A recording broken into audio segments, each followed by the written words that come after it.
Сәлем қыздар, бүгін сіздермен қауыннан тосап жасаудың рецептімен бөлісетін боламын. Видеоны толық қарап, маған жазылуды ұмытпаңыздар.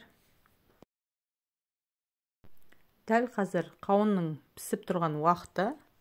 Менің 3-ші жыл қауыннан тосап жасап жатқаным. Сол рецепті сіздермен бөлісемін. Қауынымызды қабығынан ажыратып, кішкене бөліктерге бөліп аламыз.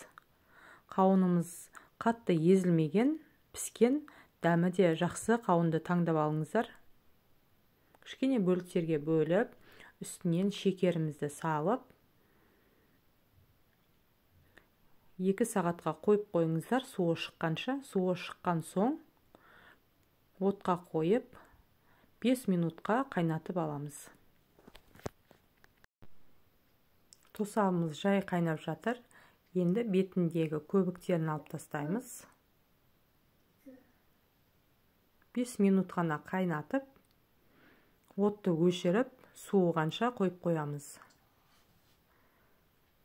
Тосабымыз толық суыды, суы шығып, қоюлана бастайды.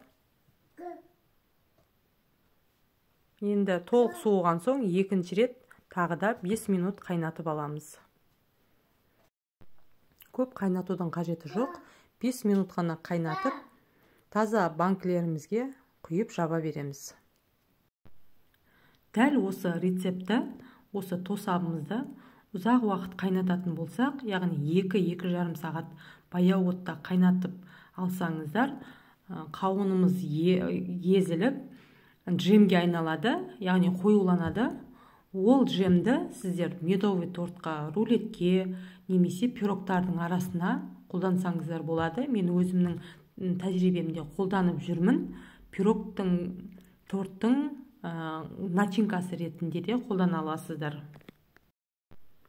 Біздің тосабымыз дайын. Видеода көріп тұрғандарыңыздай сұйықтау болып келеді.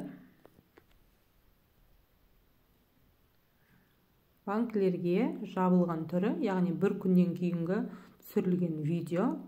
Ал енді мынау біздің қауынның консервіленген түрі, яғни қауынды қысқа дәл осылайда сақтауға болады. Дәл осы рецептпен сіздерге келесі видеода бөлісетін боламын. Және мынау 3-ші банкідегі бұл біздің жоғарыда айтып кеткендей джем түрі, яғни тортқа, пирогқа, рулеттерге қолдану үшін жапқанмын. Сіздерге де жабуға кеңес беремін. Тосабымыз ұзақ уақыт тұрған сайын қоюлана түседі. Сіздермен болған Бинура. Маған тіркеліп алыңыздар, көптеген рецепттермен бөлісетін боламын.